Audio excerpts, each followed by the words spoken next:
Boa noite, pessoal. Sejam bem-vindos aí a mais um webinar Grãos. Satisfação aí ter mais de 500 inscritos para essa noite. Queria realmente agradecer a todos que estarão conosco. A turma vai entrando aí aos poucos.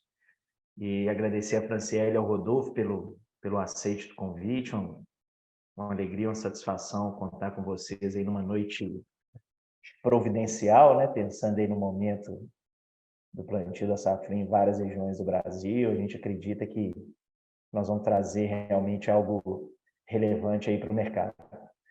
E para quem está a primeira vez conosco, pessoal, nos webinars, essa é uma ação do Reagro, né, com o intuito de levar informação relevante, impactante, transformadora para as várias áreas em que nós atuamos no agro. Hoje, em específico, nós vamos tratar do milho, e com o diferencial de criarmos um ambiente de discussão com quem participa conosco. Então, para quem está no webinar pela primeira vez, nós vamos ter um primeiro momento onde a Franciele e o Rodolfo vão trazer os seus pontos de vista relacionados ao controle da cigarrinha, mas se você tiver alguma dúvida específica relacionada ao tema, alguma demanda para a sua realidade, para a sua região, fique à vontade. Usem aí a caixa QIA, está na base aí, ou do celular ou do notebook de vocês. Nessas, são 2 balãozinhos. Nessa caixa de perguntas é que nós vamos selecionar e direcionar tanto para a Franciele quanto para o Rodolfo no segundo momento, tá bom? Então, vocês vão ter oportunidade aí de interagir, tirar dúvida com os nossos convidados, ok? Franciele, entomologista, compõe o nosso time, Reagro aí focado na produção de cereais, doutora, pesquisadora, consultora e professora dos nossos cursos, com grande foco aí no controle de pragas, né? Somente em lavouras aí cereal. E agradecer muito a presença do Rodolfo. Rodolfo também doutor em fitossanidade, pesquisador em entomologia da Impagre, né? Empresa aí de pesquisa e extensão Santa Catarina, do CEPAF, que é o Centro de Pesquisa para Agricultura Familiar em Chapecó. Rodolfo, muito obrigado, viu, pelo seu aceite. Espero realmente que seja uma noite muito legal aqui para todos. Eu passo a palavra para vocês e em seguida volto com alguns recados, mas só um ponto anterior, depois eu volto com mais informações do Reagro. O Reagro agora vindo aí com um novo conceito, né, com uma empresa de educação para o agro, transforma pessoas aí com meio do conhecimento mão na massa. Vocês vão perceber aí pelo conteúdo de hoje o quanto a gente procura, obviamente, nos embasarmos na ciência, mas trazer algo que o mercado consiga implantar e que gere resultado, principalmente resultado financeiro aí para produtores e técnicos. Então, sejam bem-vindos mais uma vez, passando a palavra para a Franciele, para o Rodolfo, e em seguida eu retorno com alguns recados. Obrigado, bom evento. Obrigado, Rafael. Obrigado, Rodolfo, pela aceitar o nosso convite aqui participar. Vamos dar início à nossa noite, tentar trazer um pouquinho sobre as estratégias para a gente tentar combater esse que é uma da principal praga hoje, tanto no milho safra quanto no milho safrinha, né? A gente tem diferentes realidades no Brasil inteiro e a gente vai tentar abordar aqui algumas estratégias que podem ser úteis no nosso dia a dia.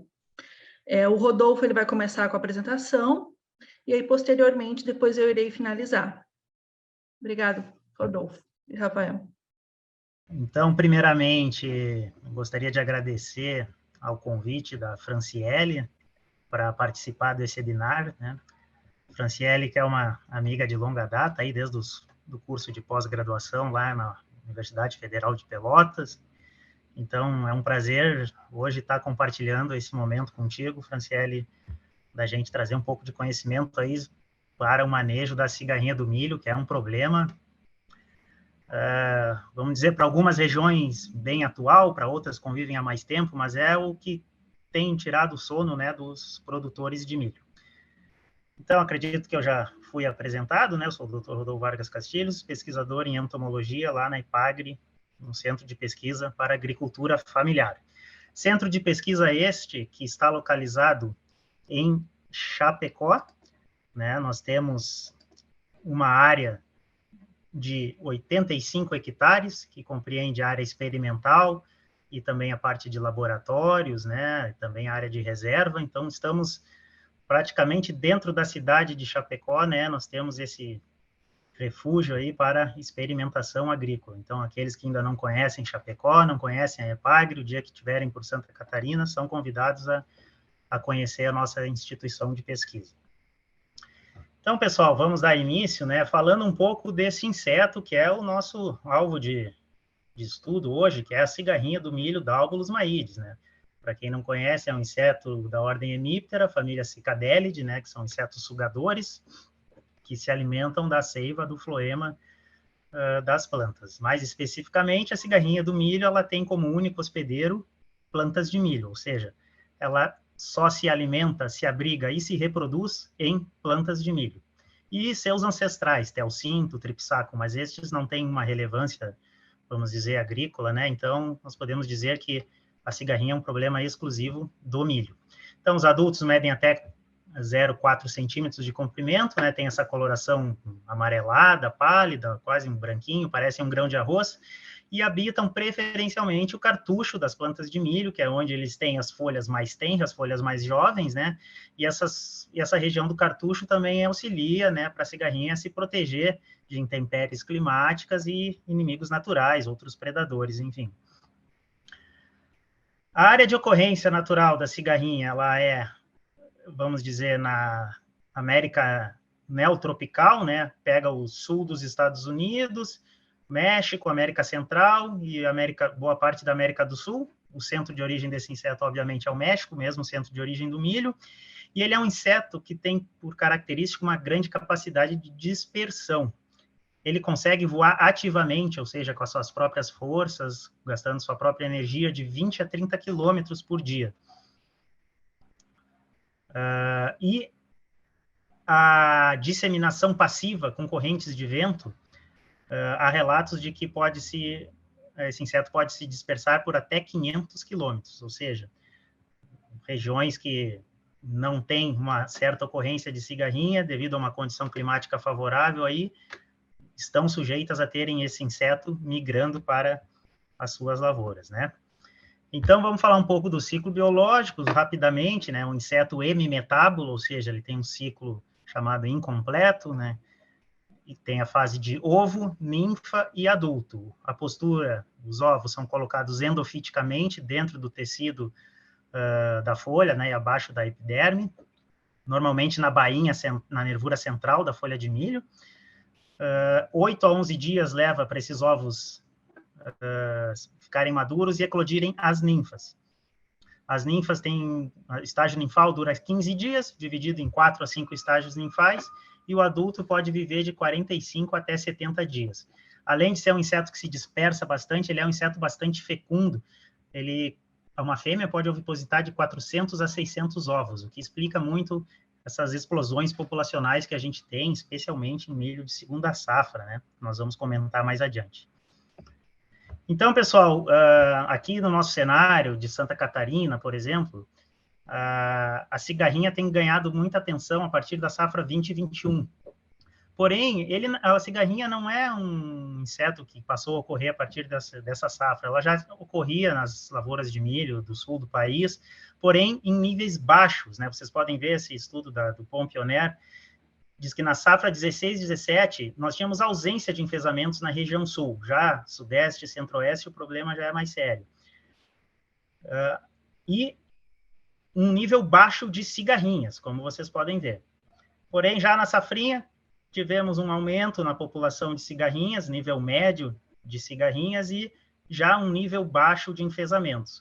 O que acontece é que, muitas vezes, essa população que existia, ela não estava boa parte infectiva, como nós temos visto nos nossos monitoramentos, e nós tínhamos a cigarrinha, mas uma presença muito baixa da doença. Então, a cigarrinha ela passava totalmente despercebida, né? Pelo menos aqui na região sul. Então, pessoal, o que favorece, né, os surtos populacionais da cigarrinha? Além dessa capacidade de migração, as pontes verdes de milho, com safra e safrinha em seguida, uma da outra, em regiões no norte, nordeste, até 3 safras, né? Mas nós temos condições de temperaturas elevadas e estiagem favorecem a cigarrinha, o aumento populacional, como mostra esse estudo aqui. E na região sul, nós viemos já de 3 anos de laninha, que a laninha é caracterizada por invernos poucos chuvosos e poucos dias de frio. Além de que nós estamos também viemos de 2 safras já bem desfavoráveis com relação à estiagem, né, que o sul tem sofrido bastante. Então, altas temperaturas, invernos amenos, pouca estiagem durante a safra, isso favorece o aumento populacional da cigarrinha do milho. Então, pessoal, os danos da cigarrinha, né, eles estão principalmente relacionados à capacidade desse inseto de transmitir doenças para a planta de milho, que são as doenças do complexo dos enfesamentos. Ou seja, nós temos uma cigarrinha infectada que vai infectar uma planta jovem, essa planta jovem vai servir de fonte de inóculo dos patógenos, e essa cigarrinha vai conseguir se multiplicar nessa planta infectada, as ninfas vão se alimentar, vão se transformar em novas cigarrinhas infectadas, e aí nós temos início do surto, né, nas lavouras. Então, quais são as doenças que esse inseto, né, a cigarrinha Dalbus maides, transmite para o milho e que tem atormentado muitos produtores? Vamos começar pela virose do raiado fino, como vocês podem ver nas fotos, né, é um vírus que causa esse sintoma de pequenas listras cloróticas fininhas no sentido da nervura da folha de milho. Por isso que esses pequenos pontos, às vezes, eles se unem uns aos outros e fica como se a folha tivesse riscada, por isso chamado de vírus da risca. Tá bem? Essa doença é muitas vezes negligenciada, porém, em uma alta carga virulífica numa lavoura, ela tem o poder de reduzir a produção, né, por planta. Nós fizemos um trabalho em Chapecó, desde a safrinha de 17, 18 até a safrinha 2020, onde marcamos plantas com sintomas do raiado fino e plantas sem sintomas do raiado fino para comparar a produção destas plantas. E verificamos que a redução na produção pode variar em torno de 10% até mais de 50%, né? Obviamente que esses danos vão ser proporcionais à taxa de incidência, ou seja, ao número de plantas doentes na lavoura. Mas vamos supor, se nós temos uma lavoura com quase 100% das plantas infectadas pelo vírus do raiado fino, com uma alta carga de vírus, dependendo do híbrido utilizado, o potencial de redução na produtividade pode chegar até 50%, né? Uma outra, então, doença é o enfesamento vermelho, causado pelo fitoplasma, que é uma bactéria de floema, da classe dos molicutes, né? Primeiramente, as folhas começam a ficar amareladas nas laterais, e depois essas manchas se desenvolvem para uma coloração mais avermelhada, né? Nós temos também o enfesamento pálido, que começa com uma leve descoloração da folha na base da folha, e essa descoloração vai aumentando, né, vai evoluindo ao longo do limbo foliar. Então, tanto o enfesamento pálido como o vermelho, eles causam encurtamento dos entrenós, ou seja, a planta fica em tamanho reduzido, por isso o nome enfesamento, né? Causam multiespigamento também, né? Redução do tamanho da espiga, enfim. A planta, ela, em vez de gastar energia para produzir, ela sofre todo um desequilíbrio por essas bactérias e tem que gastar sua energia para se defender e para tentar sobreviver. Então, obviamente, que uma planta com a bactéria de floema, ela não vai ter como produzir, né, um nível satisfatório. Então, de maneira geral, reduz a produtividade, diminui a qualidade dos grãos e também é muito comum, pessoal, ocorrer a infecção de fungos de solo e de espigas, como Phytium e Fusarium. Aqui nós temos uma espiga sadia e 3 espigas de plantas acometidas por enfesamento. Muitas vezes, nós vamos encontrar plantas com um sintoma, vamos dizer assim, dos 2 patógenos, né? A olho nu é meio difícil tu bater o martelo e dizer isso aqui é o fitoplasma, o enfesamento vermelho, ou esse é o espiroplasma, o enfesamento pálido. Então, muitas vezes temos que fazer uso de técnicas moleculares para dizer qual patógeno que está ocorrendo, né? Então, como eu comentei, os enfesamentos, eles favorecem também a infecção por fungos, né? A planta, vamos dizer, ainda não tem comprovação científica 100%, mas tem se observado uma correlação de maiores podridões de colmo e raiz em plantas acometidas por enfesamento. Então, muitas vezes se diz que o tombamento é um sintoma do enfesamento, porém é vamos dizer, um sintoma secundário, né? Quem está causando tombamento são fungos que causam podridão de colmo e de raiz. Aqui é um experimento meu na safrinha de 2022, teve uma semana com ventos acima de 60 km por hora e as minhas parcelas foram tudo para o chão aqui, por causa dessas podridões de colmo e raiz também. E era bem notório, nas parcelas onde foi feita a avaliação de severidade de sintomas, que tinham sintomas mais severos de enfesamento, o grau de tombamento, né, foi muito maior.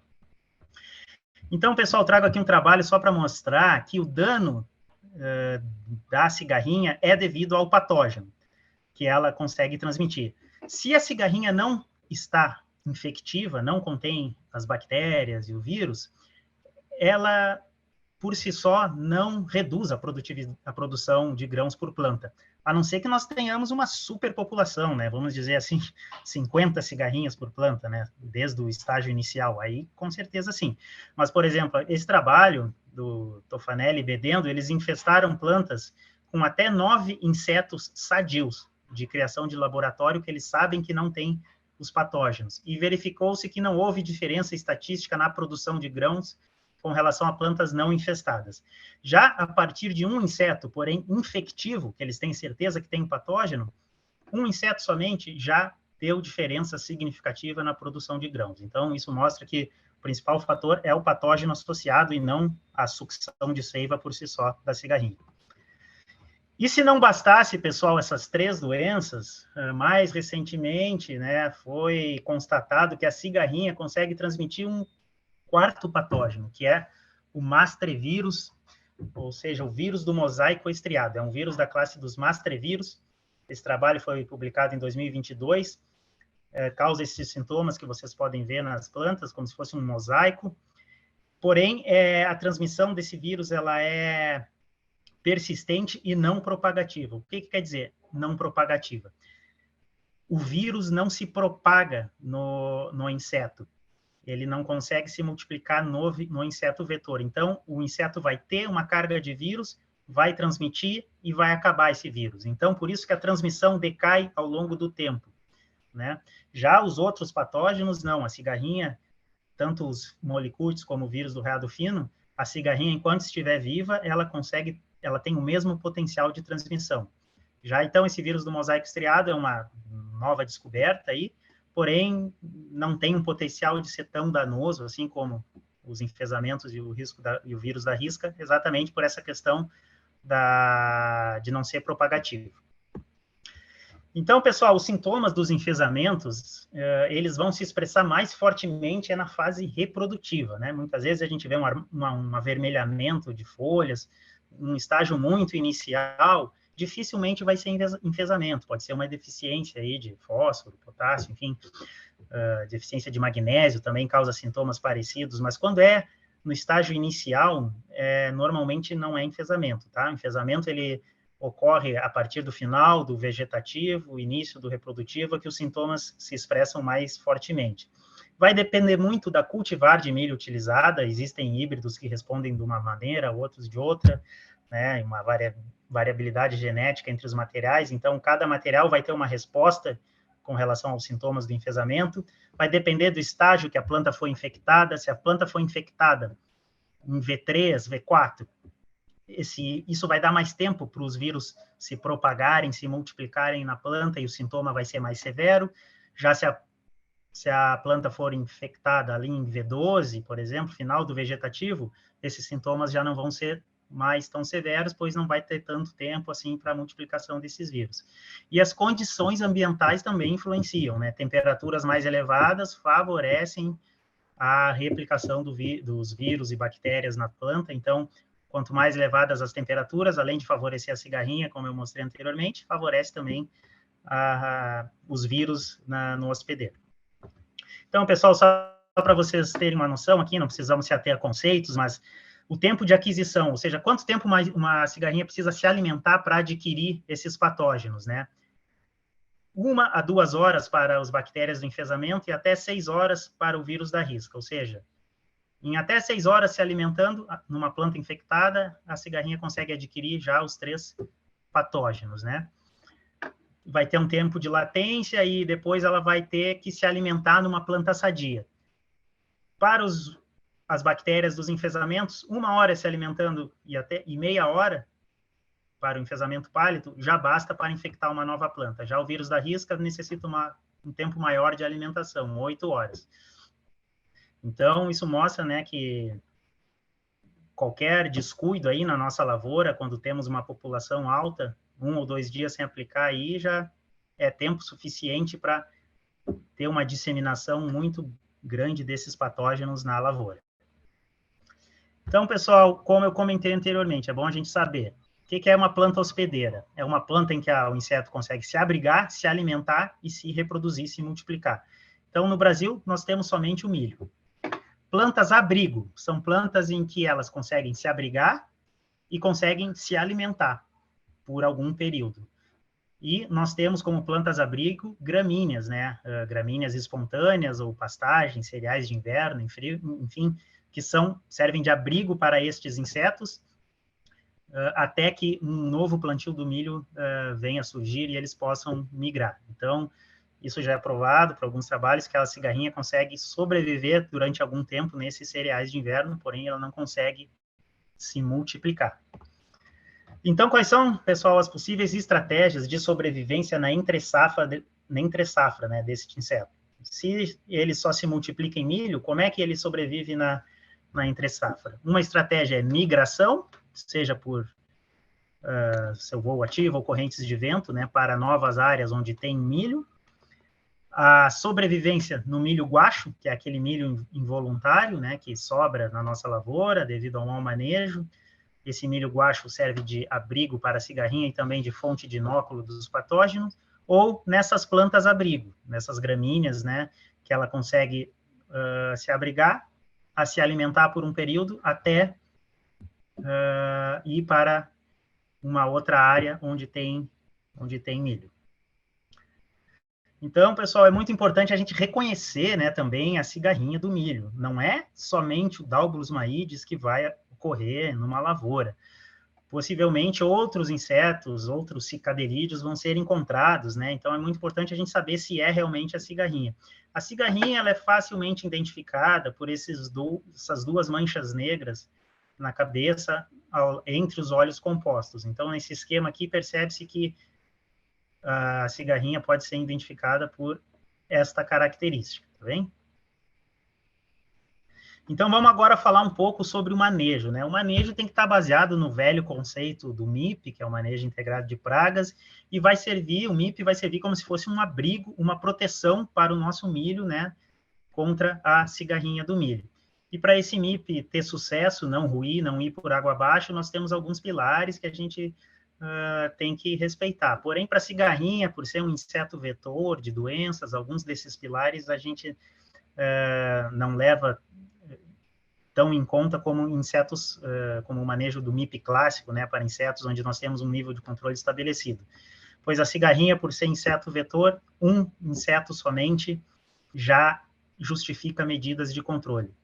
Porém, alguns outros pilares, como respeitar o controle natural e conhecer a bioecologia do inseto, é muito importante para a gente ter sucesso no nosso manejo integrado de pragas. E esse MIP, ele pode ser feito com várias medidas, né, protetivas, que em conjunto vão formar o nosso telhado, vamos dizer assim, a nossa proteção contra a cigarrinha. Então, eu vou falar rapidamente aqui sobre o controle químico, acredito que a Franciele vai entrar mais em detalhes, né, mas o período crítico que exige controle mais rigoroso é até V8, V10, mais ou menos, que é o período onde vai ter a disseminação primária, a infecção das primeiras plantas, né?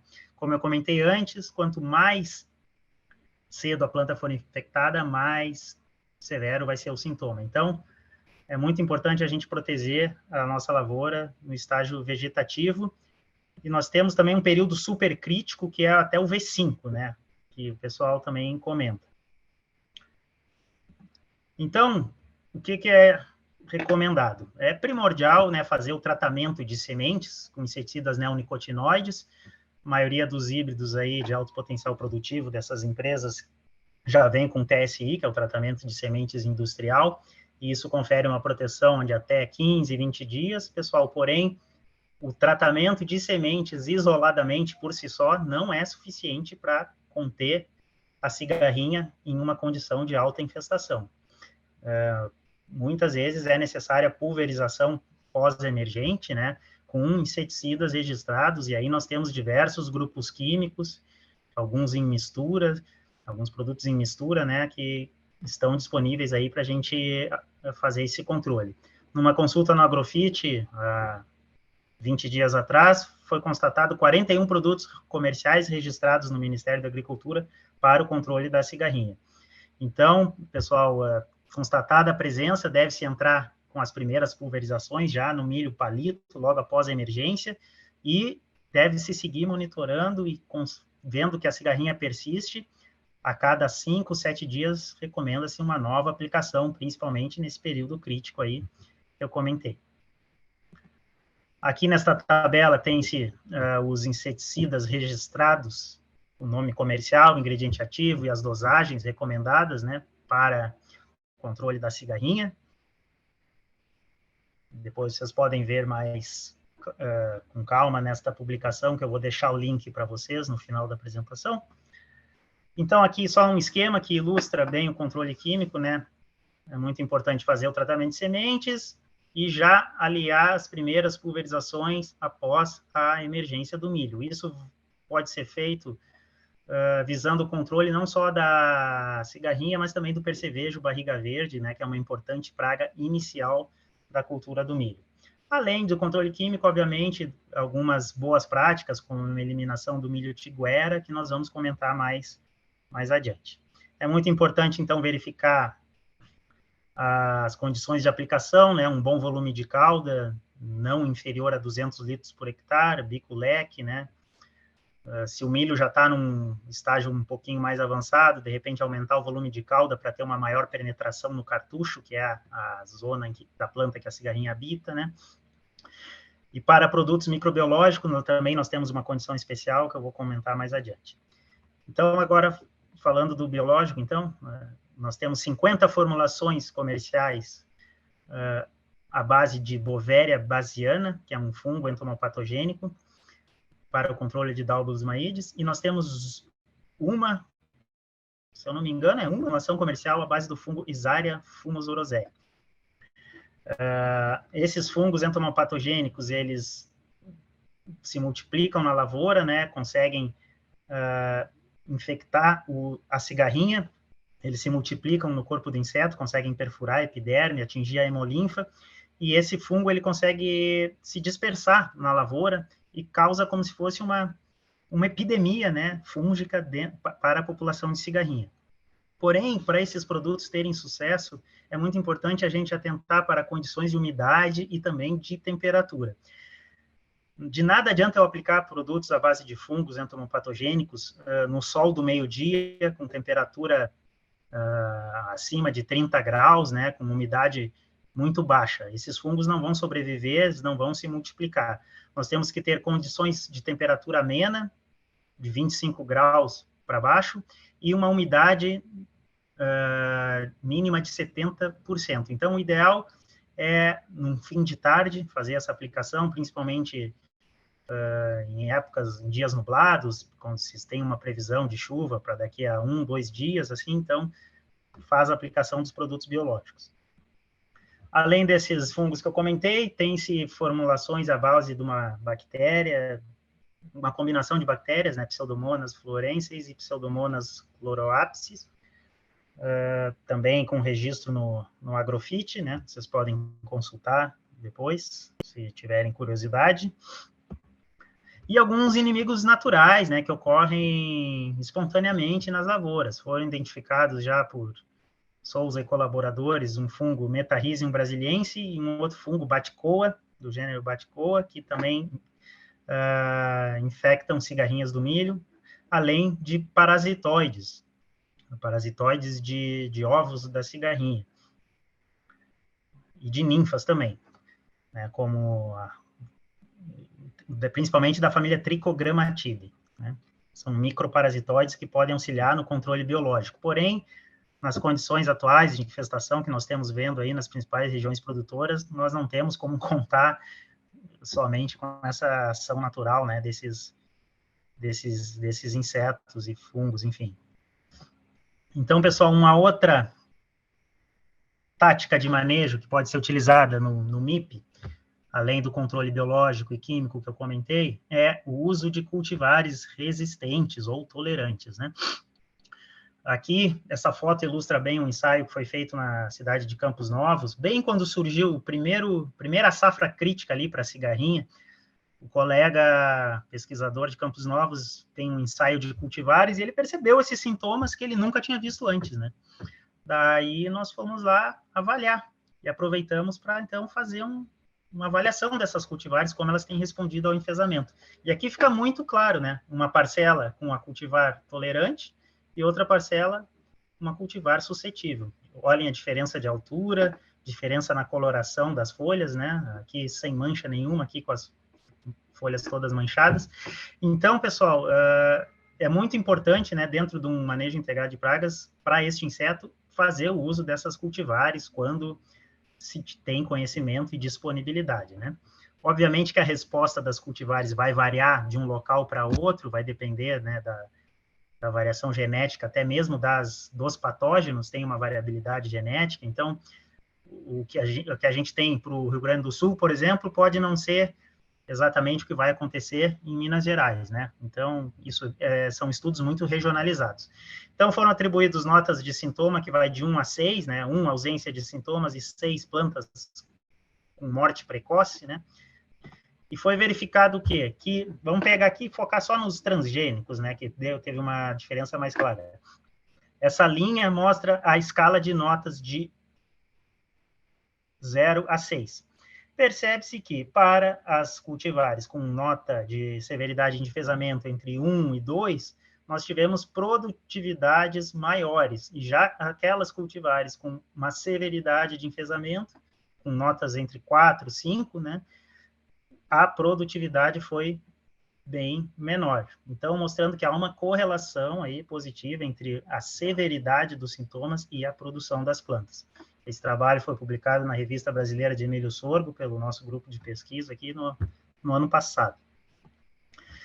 Então, pessoal, tem-se já algumas informações disponíveis aqui nesse trabalho de Pozzebon e colaboradores, trazem uma lista de materiais que são altamente suscetíveis, mediamente suscetíveis, né, e que tem uma baixa susceptibilidade, ou seja, que são mais tolerantes, né? Então, isso para o Rio Grande do Sul. Então, é muito importante vocês buscarem essas informações regionalizadas aí, saber qual híbrido que tem uma certa tolerância, qual híbrido que é mais sensível aos enfesamentos, para poder ter um resultado melhor, um melhor desempenho nas suas lavouras, tá bem? Isso algumas empresas já têm feito e disponibilizado, né, para o setor produtivo. Não tenho nada a ver com a Corteva, nem com a Pioneer, só estou dando um exemplo aqui do que eles disponibilizaram, né, para os seus híbridos que são utilizados no noroeste do Rio Grande do Sul e oeste de Santa Catarina. Eles fizeram uma escala dos mais sensíveis para os menos sensíveis. Então, fica, então, o recado, né, procurem essas informações, seja nas multinacionais, nas empresas ou nas cooperativas, onde são adquiridas as sementes, que normalmente o pessoal conhece como esses híbridos se comportam e podem dar essas informações.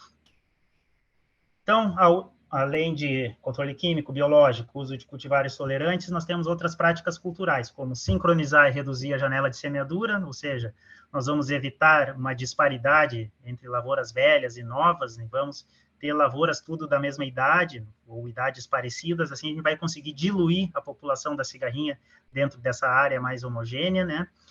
Evitar plantar lavouras novas, próxima de lavouras mais desenvolvidas com sintomas, pois muito provavelmente esses insetos vão migrar para essa lavoura mais nova. Evitar plantio sucessivo e contínuo de gramíneas, né? Como eu comentei, as gramíneas, cereais de inverno, enfim, vegetação espontânea, eles são um abrigo para a cigarrinha, então se a gente puder quebrar um pouco as gramíneas, pois esse inseto tem preferência por para esse tipo de planta, né? Então, é uma tática interessante. E o principal é a eliminação do milho guaxa, o milho tiguera, que vai auxiliar, né, a diminuir fontes de multiplicação da cigarrinha e também fontes de obtenção dos patógenos. Então, isso aqui é uma situação que a gente vê corriqueiramente, né, espigas que ficam para trás, germinam milho, né, plantas de milho voluntário no meio de uma lavoura de soja, enfim. Para isso é muito importante uma boa regulagem das colhedoras, cuidados no transporte, evitar cair sementes e surgir o milho guacho nas beiras das estradas. E, quando for constatado, fazer o manejo com herbicidas, né, pessoal? Pois a gente tem que eliminar a fonte dessas cigarrinhas da entre-safra. Isso já auxilia bastante a reduzir a pressão populacional no início da nossa lavoura. Então, foi lançado aqui em Santa Catarina um programa Monitora Milho, e dentro de uma das ações dentro desse programa era uma campanha de eliminação do milho guacho ou milho tiguera, né? Foi amplamente divulgado aí, junto com as cooperativas, setor produtivo, e a gente sabe que não é uma missão fácil, né? Nem todo produtor se conscientiza, mas, enfim, é uma ação que tem que ser difundida. Então, acho que isso aqui já é conhecido de todos, né? Um resumo de tudo que eu comentei, né? As boas práticas para o manejo, né? Desde a eliminação do milho guacho, sincronizar os períodos de semeadura, né? Híbridos tolerantes, tratamento de semente, controle químico, né? Essas boas práticas que eu comentei estão resumidas aqui nesse slide da Corp Life, junto com a Embrapa, que reduzem e que enfocam bem, né, o que a gente deve fazer para minimizar os problemas da cigarrinha. Então, pessoal, como mensagem final, eu deixo que nenhuma medida para combater os enfesamentos ela vai ser eficaz isoladamente. Nós temos que pensar numa mentalidade integrada de manejo, ou seja, o nosso velho MIP, manejo integrado de pragas, uma combinação de estratégias. Nenhuma medida vai ser 100% eficiente, tá? Nós não vamos conseguir eliminar a cigarrinha do milho. Nós temos que aprender a conviver com este inseto, né? Para que ele atinja níveis não tão severos, né? Como tem acontecido nos últimos anos. E não existem medidas curativas para enfesamento, pessoal. Uma planta, uma vez infectada, ela vai desenvolver sintomas, as bactérias, os vírus vão se replicar na planta. Então, o nosso manejo ele é 100% voltado para o vetor, que é a cigarrinha. Então, um bom manejo de enfesamentos passa necessariamente por um bom manejo do inseto vetor da cigarrinha do milho, da Albulus maíz. Então, aqui só para vocês terem ciência, a Santa Catarina tem feito um monitoramento das populações em 17 municípios que representam regiões produtoras de milho no estado. E aqui eu trago o quadro das últimas semanas. Percebe-se que a situação está preta, né? Literalmente, que quer dizer o quê? Preto quer dizer que quando tem mais de 10 armadilhas, mais de 10 insetos por armadilha, né? Nos municípios em que essas armadilhas foram infestadas. Então, esse programa auxilia os produtores a terem uma noção de como que está a população de cigarrinhas na sua região, e isso faz com que eles antevejam algumas medidas de controle, né, antes que seja tarde demais. Então, aqui tem um gráfico desde 11 de julho de 2022 até, acredito que 2 semanas atrás, né, percebe-se a evolução da população de cigarrinhas. Também é feita a avaliação da infectividade dessas populações no laboratório, e um fato curioso é que, ultimamente, né, na última semana que os resultados saíram, 100% das amostras estavam infectivas com o vírus do raiado fino, que é essa linha azul no gráfico, né? E já os enfesamentos estão com uma incidência, né, um pouco menor nas populações de cigarrinha amostrada. Eu acho que a Fran já meio que me adiantou que parece que vai ter início um programa similar aí em Minas Gerais, né? A Reagro, junto com outras instituições, aí vai fazer esse monitoramento nas lavouras de milho. Então, é um passo bem importante para que o setor produtivo fique mais alerta, né? E consiga ter um manejo mais eficiente.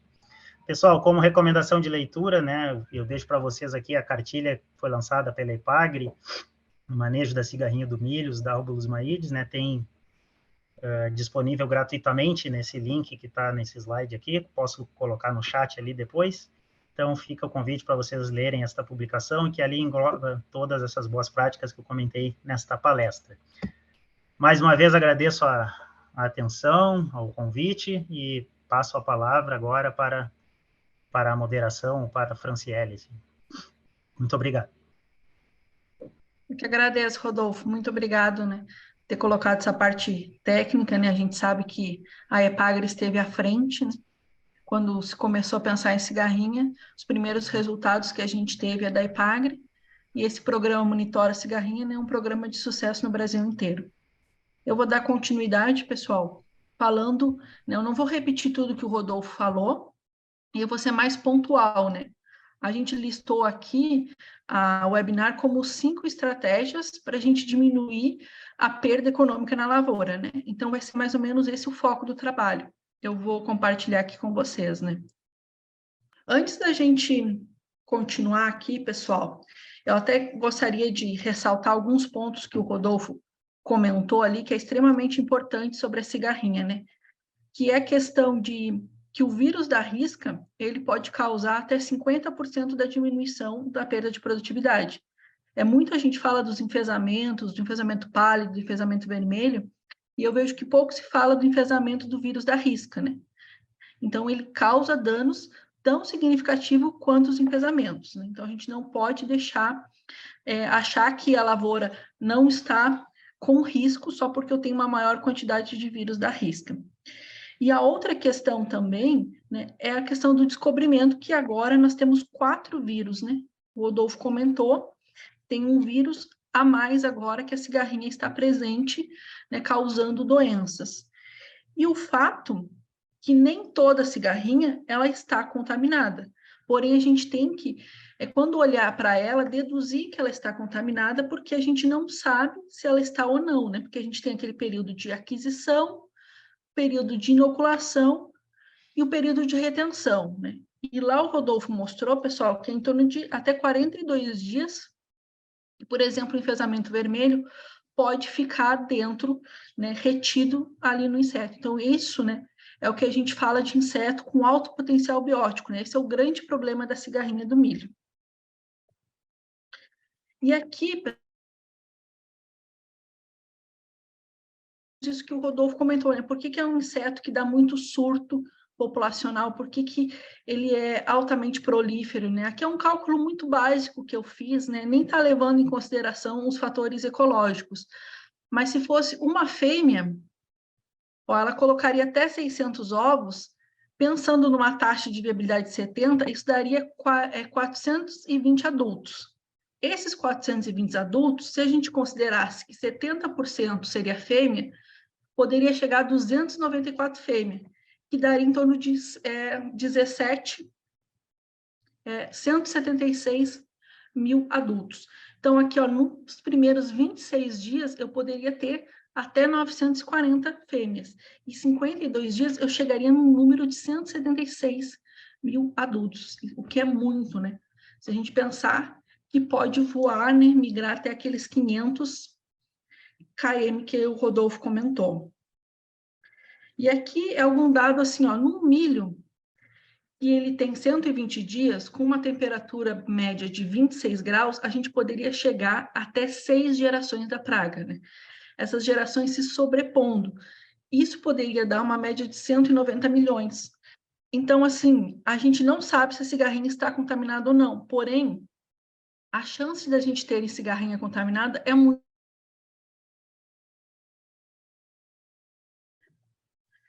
E aqui, né, o Rodolfo comentou, porém, eu queria mostrar aqui para vocês, né, até ele vai falar aqui sobre a questão, naquela publicação que ele vai mandar para vocês, aqui tem essa foto, ó, e a gente vê ao lado os ovos inseridos no tecido vegetal, que são essas pontuações vermelhinhas que a gente consegue ver com a lupa, né? Então, são posturas endofíticas que nós temos essa dificuldade de controlar e de enxergar por causa da sua posição.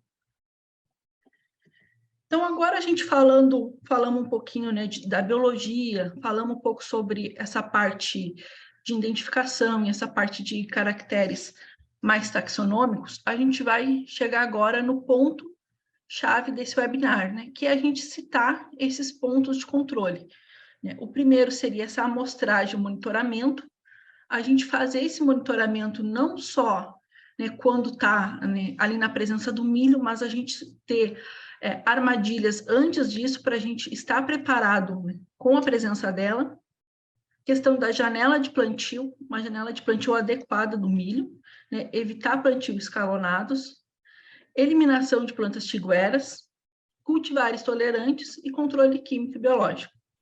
Agora nós iremos comentar um pouquinho sobre cada um deles, né? Falar um pouco mais dos detalhes em si. Então, pessoal, o monitoramento a gente deve fazer, né, com essas cartelas adesivas, nessas Yellow Trap, que são cartelas que atraem inseto por causa da cor. E o ideal é a gente começar antes de colocar o milho. Aqui nessas fotos vocês podem ver que tem soja ao fundo. Ó, e quando eu voltei para trocar a armadilha, já tinha uma cigarrinha contaminada, que é o que aparece aqui na outra foto. Aqui, ó, se vocês conseguem ver. Então, e essa área foi até uma área na região de Passos, aqui em Minas Gerais. E quando a gente olhava ao lado, né, não tinha nenhuma planta de milho, né? Na volta dessa armadilha que a gente identificou, tinha pecuária, tinha soja, tinha área em pousio, a olho nu a gente não vinha milho, mas no momento que a gente colocou todas as armadilhas e voltamos, a gente identificou a presença de cigarrinha já ali naquela área. E a outra questão, né, é que, assim, nós devemos fazer, né, esse monitoramento pela bordadura e sempre em direções ao vento, né, normalmente na face norte, mas que a gente pegue todas as frentes de migração da cigarrinha, né? Então, eu coloco naquele ponto mais alto, né, na bordadura, onde eu estou tendo chance de identificar se essa lavoura vai ser contaminada antes. Então, a gente fazer esse monitoramento antes do milho, ele já nos dá essa segurança da gente saber que se a área vai ter a presença da cigarrinha ou não, ou também se vai ter uma alta pressão ou não, né? Que acontece que, às vezes, a pressão de cigarrinha chega um pouco mais tarde, dependendo da época. Foi visto, né, que em várias regiões do Brasil, na safra, a gente teve uma menor quantidade de cigarrinha. E a janela do plantio, às vezes, auxiliou alguns produtores que deixaram para plantar um pouco mais tarde da janela, eles acabaram não pegando o pico populacional da cigarrinha, que foi mais ou menos em janeiro. Isso no ano passado. Agora, nesse ano, a gente não está vendo a mesma situação. O pico está sendo constante. Então, por isso que é importante a gente monitorar antes para ter uma noção, né, de como que vai ser a questão da presença na nossa região, na nossa área. Aqui o Rodolfo comentou, né, do projeto, né, aqui nós estamos na região, no Campo das Vertentes, nós estamos fazendo coletas semanais dessas cigarrinhas, vendo o tamanho da população e mandando para análise. E aqui, a intenção não é a gente debater região por região, mas aqui, como vocês podem ver, a primeira região de Madre de Deus, ó, nós temos insetos que, na primeira, deram livre de vírus, na segunda, deram com o vírus, né, com enfesamento pálido, o vermelho, o vírus da risca, depois deram não contaminadas e depois deram contaminadas.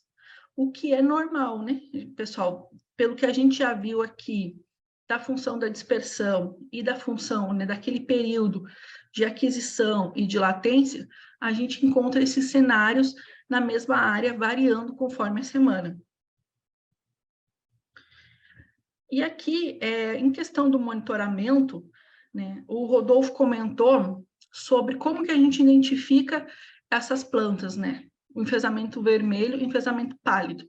E essa foto aqui é uma foto que gera muita dúvida, e é uma questão que a gente recebe muito, né?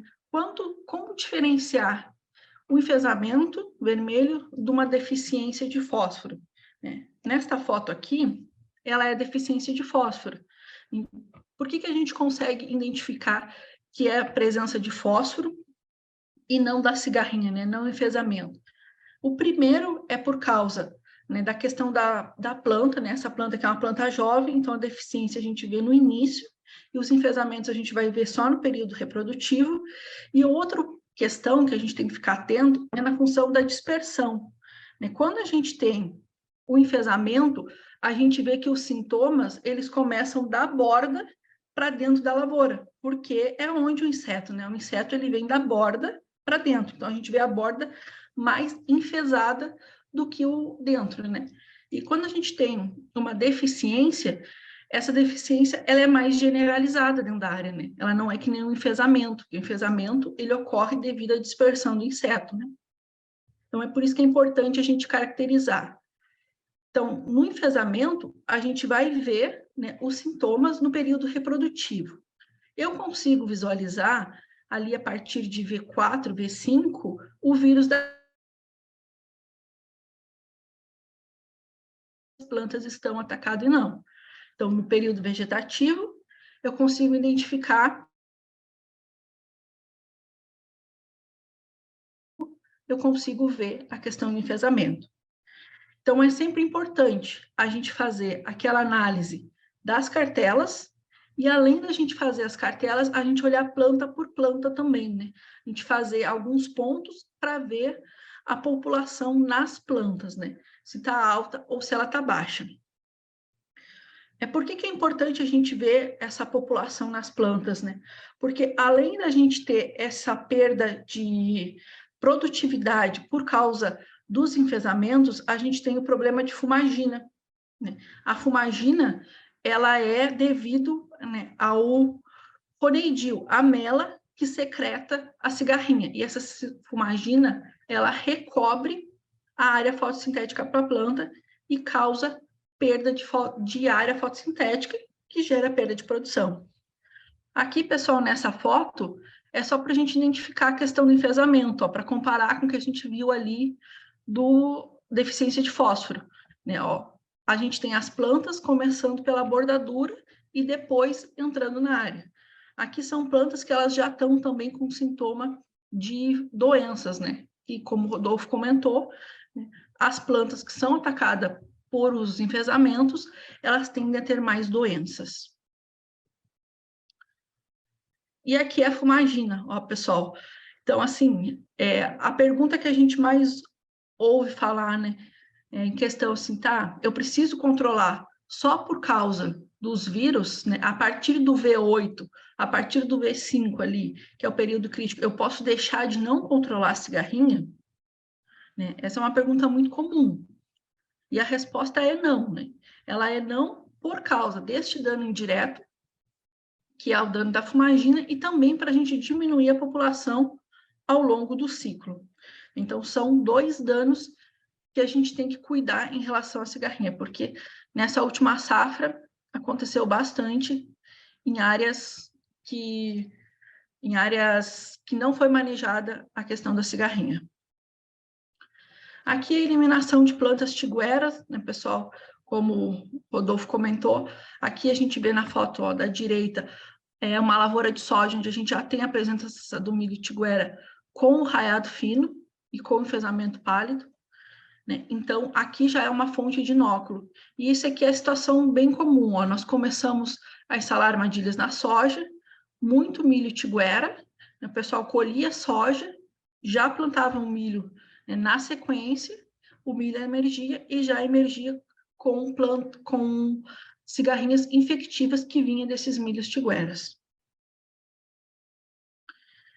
Então, aqui, pessoal, um ponto extremamente importante que a gente trouxe ali, né? O primeiro foi a questão do monitoramento e da amostragem, para a gente saber quando a cigarrinha entra na nossa área e se eu vou ter uma alta ou baixa pressão de cigarrinha, por causa da transmissão, dos enfesamentos e também por causa da fumagina. O segundo é a janela de plantio. A janela de plantio, ela está ligada com essa ponte verde, né? Que é a questão de eu ter milhos mais jovens e milhos mais velhos ocorrendo ponte, né? É migração de um inseto de uma área para outra. E também, né, a questão do desempenho de híbrido. A gente viu aqui, né, na região de Minas Gerais e também aqui em Mato Grosso, em algumas outras regiões, chuva. algumas regiões que deram muita chuva ali no período de janeiro e fevereiro. E o que aconteceu, né? O ciclo da soja acabou alongando muito. Então, com isso, a colheita atrasou. Então, a colheita foi tardia da soja e, consequentemente, o milho que vem plantado na segunda safra foi prejudicado. Então, a gente viu várias situações que estão ocorrendo de milho fora de época. E esse milho fora de época, né, eu vou ter esse escalonamento da cigarrinha, que ela vai vir de uma área que está infectada para uma área que não está infectada, e também eu vou ter a questão do desempenho do híbrido. Então, tem um trabalho que foi feito ano passado na Exalc, que consta, né, que a cigarrinha, quando ela está contaminada, ela sai de uma planta contaminada e ela escolhe uma planta não contaminada, né? Se ela tiver essa escolha, ela vai para uma planta não contaminada. É uma questão, né, de adaptabilidade, né? Uma questão de sobrevivência do vírus. A cigarrinha sempre vai preferir uma planta não contaminada. Outra questão também, que teve um artigo ano passado, que a cigarrinha, quando ela está contaminada, ela acaba sendo mais tolerante à questão, principalmente de temperatura. Ela tolera temperaturas mais baixas. Então, os enfesamentos acabam, digamos assim, fortalecendo a cigarrinha. Então, a cigarrinha consegue se desenvolver em temperaturas que não são tão adequadas para elas ou que ela teria um desempenho menor. E aqui a questão da janela de plantio, né, a questão do desempenho do híbrido, a gente está querendo falar para vocês, pessoal, que todos os híbridos, né, eles são planejados para determinadas condições. Então, o genótipo, né, ele precisa, né, o fenótipo ele expressa muito com a condição do genótipo e do ambiente. Então, se eu planto um milho que fora da janela, pode ser que ocorra daquele milho perder a sua tolerância, né? Então, eu acabo prejudicando o meu milho. E, além disso, né, eu tenho questões também de fertilidade, questões que podem influenciar por causa das chuvas, né? Então, tudo que eu faço fora da janela, eu tenho esse risco de ter uma planta mais fraca, digamos assim, né? A planta, quando ela não está nas suas condições ideais de temperatura, né, na verdade, de fertilidade, né, aquele zoneamento, ela acaba estando mais suscetíveis para pragas e doenças. Então, plantar fora da janela, eu posso ter respostas diferentes do que eu teria plantado naquela janela ideal, né? E aqui a questão da ponte verde, né? Então, a cigarrinha, como a gente vê na primeira foto aqui, ela fica no milho, né? Ela fica no trigo, ela não se reproduz no trigo e ela vai para a questão do milho. Então, a gente tem lá um período que ela pode ficar até 80 dias. Então, quando ela não tem o milho, ela procura as plantas gramíneas. Então, a gente precisa evitar, se possível, né, plantar o milho, né, com altas pressões próximos a gramíneas de uma forma geral, né? Aqui o Rodolfo já comentou, né, a diferença de cultivar tolerante e suscetível, lembrando, né, que os híbridos respondem muito à questão do clima. E é isso aqui que ocorre na prática, né? Aqui uma cultivar que é tolerante versus uma cultivar que ela é suscetível, né? Então, o híbrido, ele desempenha um papel importante, né? Porque o enfesamento, ele está ligado lá aos vasos condutores, né? E então, os materiais que têm tolerância, eles têm os vasos condutores melhores, né? Eles conseguem fazer, digamos assim, eles conseguem viver mais com a presença dos enfesamentos, né? É importante a gente ressaltar isso, porque muitas vezes o pessoal pensa que um híbrido que ele é tolerante, ele está ligado com a questão da cigarrinha em si. Mas não é o híbrido que é tolerante à cigarrinha. O híbrido ele é sempre tolerante ao enfesamento. Ele suporta mais ou menos a questão do enfesamento no seu vaso condutor, né? Então, está ligado a esse tipo de informação. E aqui, pessoal, é só para falar para vocês, né? O Rodolfo comentou a importância da gente ter essas informações, né? Isso aqui foi uma aula que eu fui dar na região de Alfenas, e eu liguei para várias empresas, né? Eu até não coloquei aqui no sentido, porque o intuito não é a gente posicionar híbridos, mas a gente tem que ter essas informações, a gente tem que ligar para as cooperativas, ligar para as empresas, visitar as áreas experimentais, porque os híbridos, eles têm notas e eles têm desempenho, e a gente tem que sempre posicionar aquele melhor híbrido que está melhor desenvolvido para a nossa região. Então, vocês têm que acessar esse tipo de informação, porque é uma ferramenta importantíssima, é a questão de materiais que sejam tolerantes. E essa aqui, pessoal, isso aqui é uma foto de uma armadilha, né, que eu trouxe aqui para mostrar para vocês, se vocês conseguem ver aqui no último quadrante, alguma coisa diferente, ó. Ela tem o intuito da gente coletar cigarrinho, mas a função da cor amarela, ela acaba, né, atraindo outros tipos de inseto.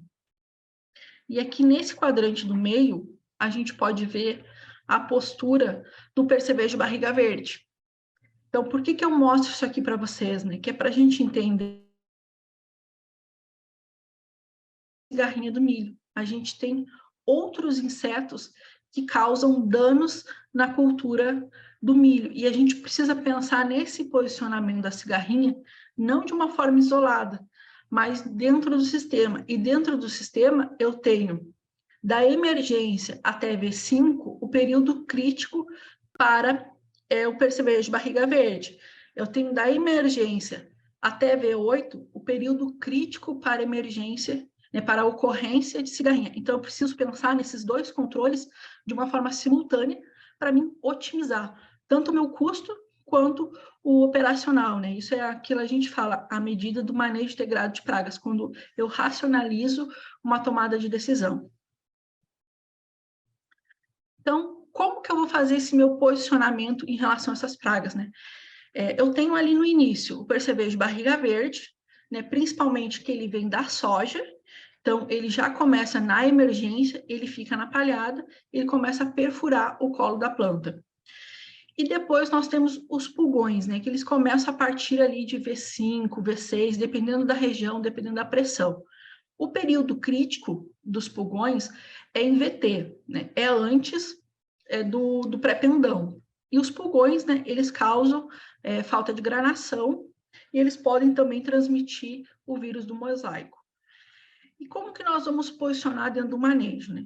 Então, assim, as primeiras aplicações eu vou fazer pensando num controle de percevejo barriga verde e vou fazer pensando no controle de cigarrinha. As últimas aplicações, eu vou visar o controle de cigarrinha e o controle dos pulgões. Então, se eu pensar nessa lógica, no início eu vou usar um produto que seja de choque. Por que de choque? Porque o percevejo, né, ele tem pouca área foliar naquele momento e ele vai caminhar bastante naquela área. Então, eu vou pensar em produtos que têm ação de choque para mim matar, né, eliminar esse percevejo por causa da contaminação tarsal e também causar a eliminação da cigarrinha. No segundo momento, eu vou fazer o quê? Eu vou utilizar produtos que têm um efeito residual, que têm um efeito sistêmico, porque aí eu vou conseguir atingir a cigarrinha e também eu vou conseguir atingir o pulgão, que também é um inseto sugador, só que ele fica localizado na parte meristemática, ele fica enrolado no cartucho, né? Então, eu preciso de produtos que tenham esse efeito residual, né? Que são produtos como os neonicotinoides. Agora eu vou dividir aqui para nós, mais ou menos, como que é esses produtos que a gente pode posicionar. Aqui só para a gente entender, né, pessoal, ó, por que eu preciso pensar também no percevejo, ó, porque aqui é uma planta encharutada, então altos danos eu tenho por causa de percevejo também. E aqui os danos de pulgões, ó, que eles ficam na parte, no cartucho, literalmente, enrolado ali fechado, né? Então fica difícil ser o controle. Aqui é para a gente simplificar, né, que até o início e o final nós temos uma infinidade de pragas e nós temos que pensar dentro do sistema esse controle. O que são produtos do efeito de choque, né? Então, nós temos, primeiro, os carbamatos, organofosforados, piretroides. Esses são efeitos de choque. Aqui eu coloquei, pessoal, ó, por cores. Vocês podem ver, o verde escuro são grupos químicos diferentes. E por que é importante a gente saber isso, né? justamente para a gente fazer a rotação desses produtos, né, para a gente não ter resistência. Aqui nós temos o etiprole, que ele também tem um efeito de choque e sistêmico, e o grupo dos neonicotinoides e as sulfoxaminas, que são inseticidas que têm um efeito sistêmicos, né? Isso é, ele se transloca via floema. Aqui é importante a gente posicionar também que os neonicotinoides são os principais produtos que a gente utiliza no controle, né, de tratamento de semente. E na cultura do milho, a gente tem que priorizar esse tipo de produto, né? Então, a gente tem ali, ó, clotianidina, que é um dos principais produtos utilizados, que ele tem uma alta sistemacidade. Nós temos diametoxam, nós temos acetamiprid, dinotefuran e imidacloroprid. Nesse momento, né, então a gente vai ter controle da cigarrinha e principalmente também do percevejo de barriga verde. Então, por isso que é importante a clotianidina, imidacloroprid e diametoxam. E aqui, pessoal, tem as doses e alguns produtos comerciais, né? Mas é o que eu falei lá, clotianidina, diametoxam e imidacloroprid, que são as opções que nós temos para o TSI. E as pulverizações foliares, né? A gente vai partir do mesmo princípio, né? Vamos fazer aqui, ó, eu coloquei entre parênteses, ali, por exemplo, a neonicotinoide, grupo 4, quer dizer que ele é o grupo 4 do Iraque. E a gente sempre tem que fazer, né, a rotação entre esses produtos para evitar resistência. Aqui é importante a gente também ressaltar que a gente tem misturas prontas de piretroide e neonicotinoide. E essas misturas prontas, nós temos os dois efeitos. Nós temos o efeito de choque do piretroide com o efeito de neonicotinoide, né, que tem esse efeito residual. Então, tem uma combinação dos dois. Então, e vamos recapitular. As primeiras aplicações, a gente pensa em fazer esse inseticida com mais efeito de choque e depois, se a gente for priorizar, a gente faz efeito sistêmico, né? Para a gente pegar o espectro maior de pragas. Lembrando que na presença a gente já começa a fazer essas aplicações, né? Tanto do percevejo barriga verde, quanto também da cigarrinha. E são aplicações que elas têm que ter sequenciais, né? Então, ali a cada 5 dias, a cada 7 dias, eu devo fazer, né? Para a gente diminuir a incidência de enfesamentos, né? Que é o da transmissão, e depois nós diminuirmos a incidência de fumagina, que é o que recobre a área fotossintética, que vai diminuir o meu potencial produtivo. Aqui as estratégias, né, pessoal? Rotação, nós já comentamos, tecnologia, horário de aplicação sempre nos horários mais frescos, né? Que aí eu vou ter ação sobre as duas pragas que nós comentamos, utilização de controle químico e de controle biológico, e fazer aplicações sequenciais no intuito de diminuir a minha população, né? Mesmo que seja presença e ausência por ser um inseto vetor. Em relações aos agentes entomopatogênicos, nós temos fungos e bactérias. Bactérias, nós temos no controle, né? A Isária, ela acaba tendo uma agressividade um pouco maior do que metarrísio, e metarrísio tem uma agressividade um pouco maior do que Balvéria. Porém, a gente precisa prestar atenção que os produtos formulados, eles têm cepas e concentrações diferentes, e eles vão ter desempenhos diferentes, então a gente não pode pegar um produto e padronizar aquela dose para todos, né? E aqui relembrar alguns conceitos, né, que o Rodolfo falou, né? São insetos vivos, né? São fungos, então eu não posso expor ele ao calor, não posso expor ele à radiação, e eu não posso expor ele com fungicidas, né? Então tem que fazer a compatibilidade com outros produtos, mas não com fungicida. Aqui, pessoal, é um trabalho da Fundação, e aqui não é o intuito da gente ficar falando de todos os produtos que eles fizeram aqui, mas é só o intuito da gente mostrar que aqui, ó, o Balveril é Balvéria, Octânia é Isária, e o Bometil é Metarrísio. Todos eles, né? E o Valente é óleo de Nim, né? Todos eles, ó, isoladamente, a gente vê na coloração vermelha ou vê na coloração roxa. Isso indica que a eficiência é baixa. Porém, quando está associado tanto com organofosforados, ó, como o acefato, como o metomil, como a mistura ali de acetamiprid e bifentrina, eles vêm bem. Então, a gente sempre tem que fazer essa causalização, utilizar o controle biológico junto com o controle químico, né? Principalmente já ali, a partir de V2, V3, a gente posicionar eles em aplicações sequenciais, porque o fungo, ele não é que nem um inseto, né? Eu não vou ver o inseto morto. O inseto, ele vai parar de se alimentar, ele vai ficar mais lento. E dali uns 7, 10 dias é que eu vou ver um inseto branco e esporulando.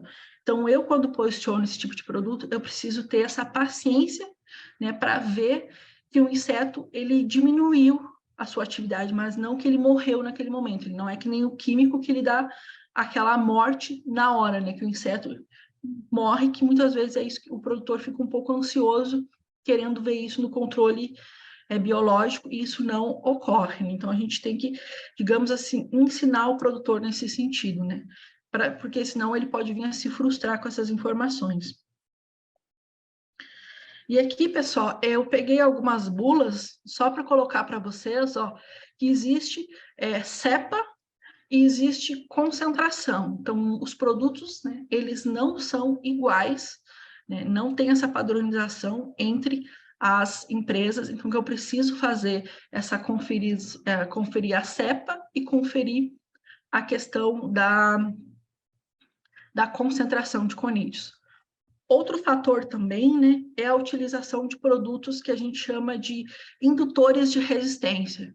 A gente tem vários aí no mercado e eles tem vários estudos que eles estão vindo para somar ali, principalmente quando a gente posiciona eles ali no início, a partir de V2, V4, V6. São produtos que são à base de ácido salicílico, de ácido jasmônico, alguns com algas também. Então, eles tendem a fazer com que a planta defenda o sistema imune dela, né? O vasocondutor melhore. E aqui, pessoal, para a gente finalizar, né, quais são os 5 pontos chaves desse controle. Monitoramento, né, para a gente saber quando que a cigarrinha está chegando, saber qual que é o nível populacional, janela de plantio, né, não fazer plantio escalonado, né, a gente não ter perda do híbrido que a gente está posicionando, eliminação de plantas tigueras, uso de cultivares tolerantes, controle químico e biológico, né, para a gente diminuir essa população ao longo do ciclo inteiro.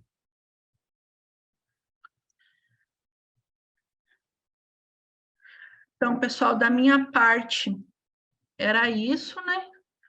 Acho que agora o Rafael, né, ele vai falar um pouco sobre a parte, vai dar alguns recadinhos e depois nós temos as perguntas, né, para a gente falar um pouco mais sobre esses pontos chaves, né, sobre algumas outras dúvidas.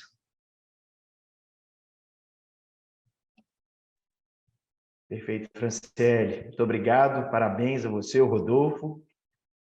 E atendeu muitas expectativas, quero trazer realmente, vamos falar o take home aí, o que a gente tem que levar para casa, né, de ações que realmente vão impactar aí no controle, no caso da cigarrinha, e diminuir aí os prejuízos, né? Eu só queria dar, pessoal, 2 recados muito rápidos, né? E aí eu acho que extremamente oportunos para produtores, técnicos que atuam aí com produção de cereais. Mas antes, reforçando, né? Algumas pessoas entraram no decorrer aí do nosso webinar, apresentando o Reago, para quem ainda não nos conhece, para quem nos conhece com uma roupagem nova, né? Um novo conceito, como uma empresa referência em educação para o agronegócio, e pautada aí, ancorada em 4 pilares, que é a valorização da ciência, trazer realmente conteúdos como o de hoje, que estão respaldados aí pelos trabalhos científicos, um compromisso com a aplicabilidade, e por isso de trazer aqui os 5 pontos práticos que todos podem levar para as fazendas para o controle da cigarrinha, a cultura de dados para tomada de decisão, e nunca perdendo o alvo aí do foco no resultado do cliente, né? E o nosso objetivo principal é pessoas transformadas e transformadoras, que a gente consiga criar um exército aí que esteja na mesma direção, sempre com foco realmente em resultados crescentes aí nas lavouras, resultados financeiros e, de certa forma, o Reagro aí contribuindo para o desenvolvimento do agro aí do país. E agora, pessoal, duas oportunidades para vocês que atuam com grãos. O primeiro é uma apresentação do 3R Lab, uma condição especial para quem nos procurar essa noite. O 3R é o laboratório de análise do Reagro, focado em análise de alimento e análise de solos, foliares, fertilizantes, uma série aí de diagnóstico dentro do nosso portfólio, 3R com todas as certificações possíveis, nacionais e internacionais, tentando entregar acurácia na análise e agilidade na entrega, que a gente sabe que é muito importante na tomada de decisão. E, obviamente, ajudando produtores, técnicos, a interpretarem bem as informações e tomarem as melhores decisões dentro da fazenda. Então, para quem quiser conhecer um pouco mais, está precisando de fazer uma análise solo, análise foliar, análise de fertilizantes, dentre outros, por favor, procurem a Luana. A Luana está de plantão no WhatsApp, que está na base da tela de vocês ou no link do WhatsApp. Lembrando que o 3R está bem distribuído no Brasil, né, com laboratórios em Goiânia, Chapecó e no sul de Minas, então a gente consegue atender uma boa parte do território brasileiro. E a Luana está à disposição. Para quem ainda não é cliente, vai ter 50% de desconto na primeira análise, e para quem já é cliente 3R, vai ganhar um desconto aí durante 1 ano de envio de amostras. A Luana está à disposição para atender e tirar maiores dúvidas, ok? E agora, pessoal, para todos os elos aí da produção de grãos, seja produtores, gerentes de fazenda, sucessores e técnicos, então aí as oportunidades do Reagro Ensino, com foco na produção de grãos. Nós temos hoje o curso de capacitação, com foco na gestão, para quem realmente está dentro da fazenda, tomando decisão no dia a dia. Nós temos aí a oportunidade do curso de gestão na produção de milho e soja online, com uma turma para começar agora em maio, e esse mesmo curso no formato presencial, e aí com uma série de oportunidades em todo o Brasil, em Monte Carmelo, no Cerrado Mineiro, Sinop e Cuiabá, no Mato Grosso, Goiânia, Varginha, no sul de Minas, e Maracaju. Essa vai ser a nossa primeira turma aí no MS. Todas aí começando nos próximos meses, com foco nos pilares realmente que geram resultado na fazenda, falando, obviamente, de parte técnica, como proteção de plantas, fertilidade do solo, a ecofisiologia do milho e da soja para altas produtividades, mas sem perder muito da nossa essência de discutir gestão também. Então, esses cursos trazem gestão de pessoas, gestão financeira, gestão patrimonial, falando de todos os aspectos ligados à sucessão, tributação, governança. Então, está aí para quem quer subir de patamar e profissionalizar a gestão da fazenda, excelentes oportunidades. Para finalizar agora, a nossa pós-graduação em produção de grãos, que já foi premiado como a melhor pós do agro brasileiro, também no formato online e presencial, online aí com 3 turmas começando no decorrer do ano, e no presencial, na verdade, um formato híbrido, com aulas presenciais aí em Cuiabá, Goiânia, Cascavel e Dourados, no Mato Grosso do Sul. Para quem quiser mais informações do curso de gestão ou da pós-graduação em produção de grãos, acione o Arthur, por favor. O Arthur está de plantão também. Tanto o Arthur quanto a Luana, o link deles está disponível aí no chat. Só clicar, vocês falam com eles ainda agora à noite, ok? E para quem procurar o Arthur para os cursos, também tem uma condição de 15% de desconto, fora totalmente do que a gente oferece no nosso dia a dia, para quem está presente no webinar e se matricular em uma dessas turmas, ok? Era isso, pessoal. Aproveitem aí as oportunidades. E para quem entrou no decorrer do curso, fiquem à vontade, pessoal. Agora a gente vai para uma fase de troca de ideias, realmente tira dúvidas. Para quem tem algum questionamento aí sobre o que foi exposto pelo Rodolfo, pela Franciele, usem a caixa, por favor, QIA, Question and Answer, está na base aí da tela do celular ou do notebook de vocês. Já tem algumas perguntas, eu vou direcionando elas aqui para a Franciele e para o Rodolfo, mas fiquem à vontade para interagir aí durante esse momento de perguntas, ok? Pessoal aqui parabenizando. Um ponto importante, pessoal, eu vi aqui que uma das perguntas está relacionada a esse material que foi exposto aqui hoje. O Reagro tem uma conta no YouTube, Reagro, onde todos os webinars são disponibilizados lá alguns dias depois do ao vivo, né? Então, daqui 3 semanas no máximo, 20 dias, esse conteúdo vai estar exposto lá para vocês consultarem quando quiserem, ok? Então, sigam a página do Reagro no nosso YouTube. E não me esqueci, Bárbara, antes da primeira pergunta, eu gostaria muito da participação de vocês no questionário de avaliação do nosso webinar.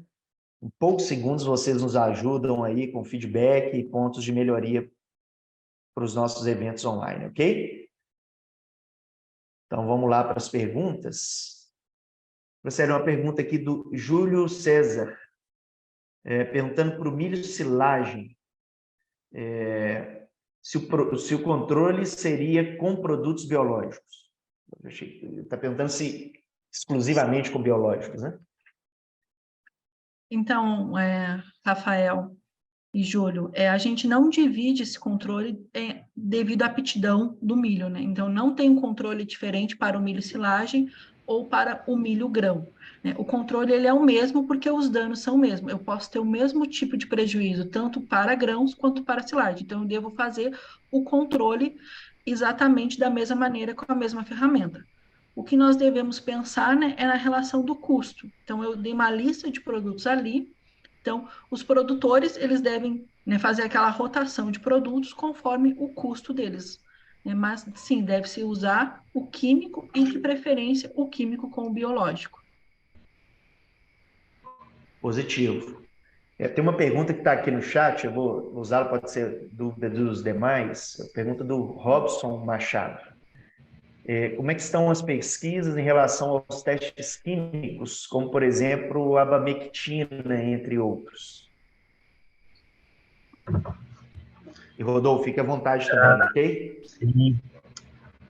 Olha, até onde eu sei, a abamectina, ele não possui registro e recomendação para cigarrinha, né? Ele é uma acaricida, então, a Fran pode me corrigir aí, mas com certeza, eu acredito que ele não é recomendado para controle exclusivo da cigarrinha. Existem, assim, alguns estudos aí de teste com produtos químicos, né?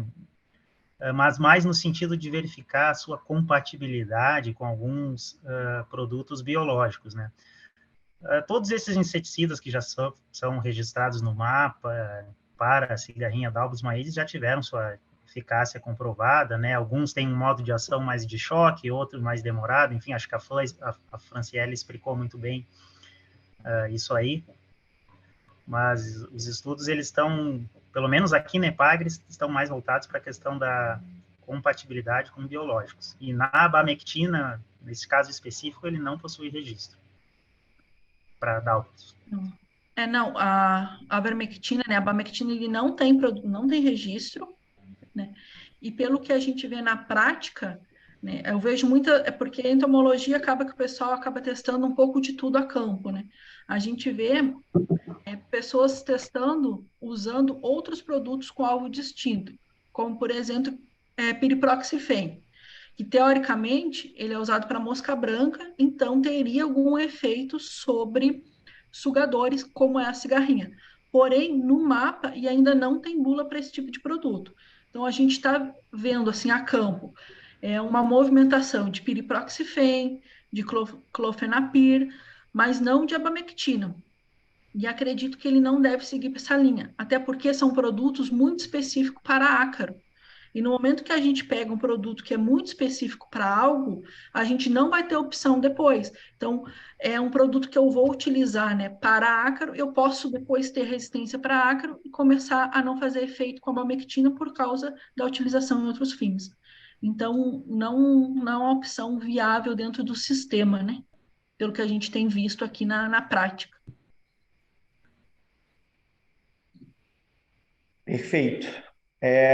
Pergunta aqui do Marco Antônio, pedindo para explicar um pouco mais, com mais detalhes, o papel das plantas abrigo em relação à cigarrinha.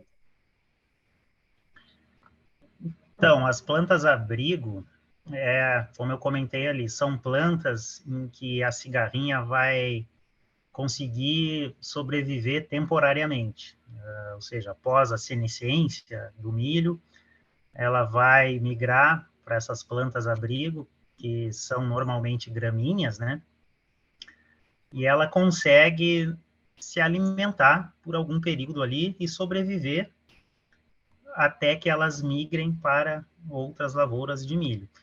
A diferença, como eu comentei na palestra, para plantas abrigo de plantas hospedeiras é que a cigarrinha ela não consegue, até onde se sabe, não há registros, né? Não, a pesquisa ainda não comprovou que a cigarrinha consegue ovipositar e as ninfas eclodirem e se alimentar de outras plantas que não sejam o milho. Então, planta abrigo é uma planta que ela vai se abrigar, vai se alimentar por um tempo, para depois buscar outro rumo. Ou seja, aqui, nesses anos de laninha, invernos amenos, pelo menos aqui na nossa estação de Chapecó, a gente percebeu muito, após a colheita do milho safrinha ali, junho, julho, uns mais tardio, agosto, enfim, quem deixava para semear depois, percebia-se muita cigarrinha em áreas com aveia, centeio, azevém, então, praticamente um talhão de milho já maduro, senescendo na nossa área experimental, sem milho verde na volta, praticamente, e bastante cigarrinhas capturadas nessas gramíneas de inverno, enfim, gramíneas espontâneas.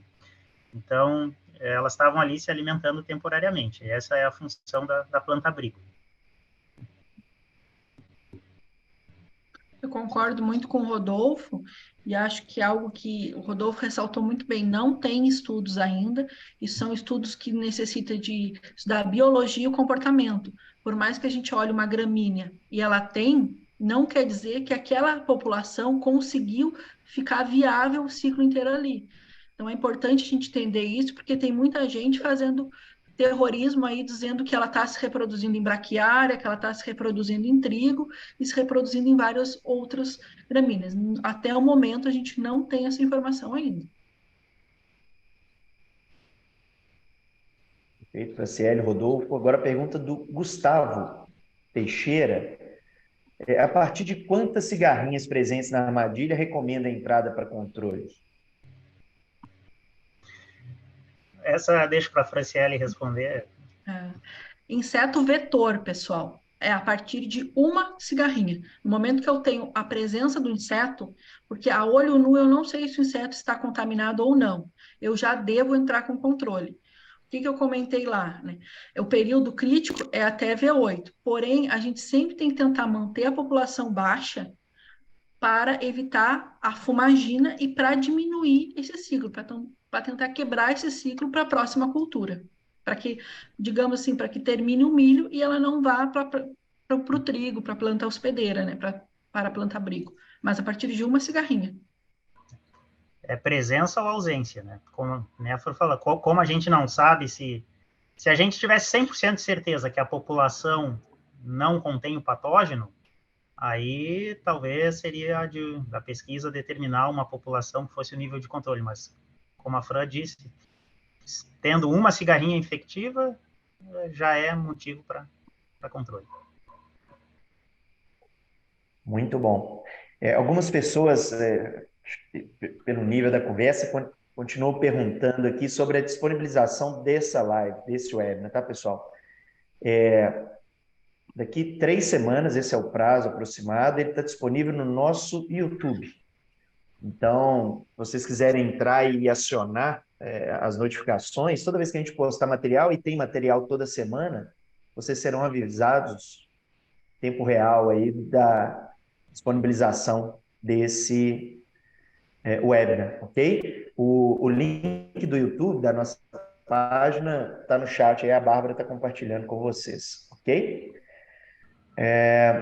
Agora uma pergunta do André Franciele Rodolfo Oliveira, relacionado aos biológicos. Ele está falando que tem algumas empresas no mercado falando que pode fazer as aplicações, aí tem que entender se tem um biológico à base de fungo aí no controle da cigarrinha, mas se ele pode aplicar um fungicida conjuntamente ao biológico ali na cauda. Se isso tem algum impacto, porque tem gente falando para ele que, se aplicado rapidamente, não vai ter dano, né, no efeito aí do biológico. Não se deve fazer, né? Apesar de algumas empresas comentarem, né, já está comprovadamente que a gente não mistura fungo com fungicida para ser feito, né? Porque o fungicida vai acabar inviabilizando o fungo. Tem até também alguns dados que estão levantando da questão de tricoderma. Tricoderma que é utilizado, né? Ele também acaba inviabilizando o fungo, né? Então, se a gente for fazer compatibilidade, são de produtos químicos com produtos biológicos, né? Inseticidas junto com fungos. Perfeito. Pergunta do Felipe Lima, se compensaria fazer o controle no trigo antes de plantar o milho na próxima safra? Essa é uma questão bem polêmica, né? Muita gente pergunta. Não é recomendado, até porque a gente não se sabe, não é comprovado que a cigarrinha tem um potencial danoso em trigo, né? Como eu falei, teria que ser uma população muito, muito grande por planta para causar um dano no trigo, né? Então, não é recomendado o manejo desta cigarrinha nos cereais de inverno, mas sim as boas práticas culturais ali, tentar fazer uma rotação com uma outra cultura que não seja gramínea, eliminação de milho tiguera, enfim, para tentar reduzir essa população. Mas até o momento não se é recomendado o controle em cereais de inverno. Não sei como é que é a situação aí no centro-oeste, na sudeste, a Fran que está mais próxima, né? Como é que é a conjuntura na entre-safra aí? Ela poderia Não, também dar uma palavra. a gente não recomenda essa cultura esse controle na entre-safra, especificamente com a cigarrinha. Primeiro, por causa desses fatores aí que o Rodolfo comentou, né, que não vai causar um dano significativo. E o segundo é que a gente precisa pensar no sistema também, né, pessoal? A gente vê que nas últimas 2 safras, por exemplo, a gente teve um aumento significativo a nível de Brasil de pulgão do milho. E uma das hipóteses que está se levantando é o controle de cigarrinha, porque o controle, a gente faz 5 aplicações de cigarrinha, 6, 7 aplicações de cigarrinha. E isso pode ter causado morte de inimigo natural e ter aumentado a população de pulgão do milho. Então, a Só gente nessa tem essa linha, questão. aqui no sul foi verificado muito a ressurgência de trips por causa disso. Sim. Então, aí Pulgão vocês não tem pensam. problema, mas trips sim. Então, vocês pensem, não vai ter um efeito significativo na cigarrinha, e vai causar desequilíbrio ambiental e pode dar ressurgência de outras pragas. Então, a gente não indica fazer o controle para a cigarrinha. É no milho, né? É no trigo. Tem bastante, né, Rodolfo? Trips está ocorrendo geral também agora aqui a nível de Brasil, na parte ali V1, V2, tem bastante casos e relatos disso. Até V4. Coisas que anteriormente, pelo menos eu não tinha visualizado aqui, né? Então, desde que começou esse boom da cigarrinha aqui, que tem aumentado essa incidência, né, dessa praga secundária. Muito bom. Pessoal, a gente não tem prorrogado muitos fins dos web, a gente está caminhando realmente para os momentos finais, ainda tem pergunta no chat, pergunta aqui no QIA, mas eu vou aqui partindo para as últimas e queria também provocar aí a Fran e o Rodolfo para fazerem considerações finais.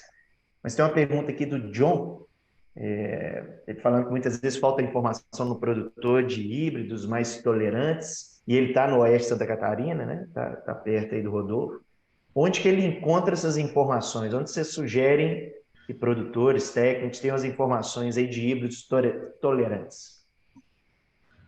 Então, as próprias cooperativas, né, que comercializam para os produtores, aí eles conhecem esses materiais, bem ou mal eles sabem, né, através de relatos das últimas safras, como que esses materiais têm respondido. E as próprias empresas também, se tu gosta, tem paixão por uma determinada detentora aí de variedades de milho, dá para procurar um técnico aí e perguntar como é que é a resposta, qual é o material mais indicado. Mas o ponto-chave, pessoal, assim, é que, por exemplo, uma cultivar, esses híbridos, eles têm um alto potencial produtivo, né? A mensagem que eu quero deixar, assim, é que se tu tem um híbrido, mesmo que ele seja suscetível, mas recomendado por uma certa região, é porque esse híbrido, ele é adaptado e ele tem um potencial de produzir num nível satisfatório. Então, quando a gente faz um estudo e diz que um híbrido ele é mais suscetível do que outro, a gente não está dizendo que é para deixar de plantar aquele híbrido. Até porque se todos os produtores forem buscar a semente X daquele híbrido milagroso que dizem que é tolerante, vai faltar semente desse híbrido no mercado, não vai conseguir atender todo mundo. Então, o que a gente recomenda tem-se essa informação, esse meu híbrido ele é tolerante, posso plantar, beleza, mas não quer dizer que eu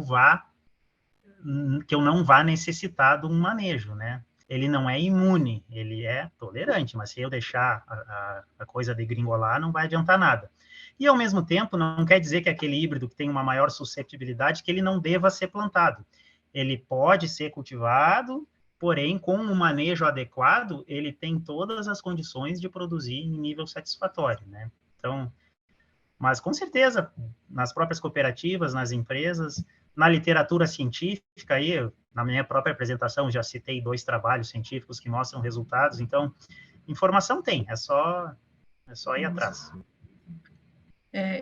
Outra coisa para complementar o que o Rodolfo comentou, as próprias empresas que vendem semente, elas têm muito interesse em fazer lado a lado. Então, vocês procurem também elas, né, para fazer lá umas 2, 3 faixas de híbridos nas suas propriedades para vocês conseguirem ver o desempenho ali. Isso é muito importante e é do interesse delas também ter esse tipo de divulgação de resposta, né, sobre o material naquele lugar ali, quando a gente faz um lado a lado, né? Não é uma resposta científica, porém a gente consegue comparar, né, e ver a produtividade, ver o nível de enfesamento. O próprio produtor consegue fazer isso. Perfeito. Bom, pessoal, a gente, inclusive, já estourou o tempo. Eu queria agradecer muito a participação. A gente teve mais de 200 pessoas na sala, nos picos, 100 pessoas conosco ainda. Agradecer todos os participantes. Rodolfo, muitíssimo obrigado pela presença, pelo aceite. Foi um prazer enorme. Franciele, mais uma vez, né? É o segundo webinar aí conosco. Obrigado mesmo. Pela disponibilidade. Queria agradecer todos os presentes. Pessoal, mais uma vez, para quem tiver interesse, sigam o canal do YouTube. Em poucos dias, em 3 semanas, estará disponível esse webinar. E para quem quer, além do YouTube, quem quiser receber informações, vídeos da Franciele, de outros técnicos da equipe, dicas práticas, nós temos também um canal do Instagram, que é o @reagro.grãos. Lá também terá conteúdo de alto nível diariamente aí para vocês, tá bom? Queria agradecê-los mais uma vez. Uma boa noite a todos, bom descanso. Até o próximo webinar. Tchau, tchau.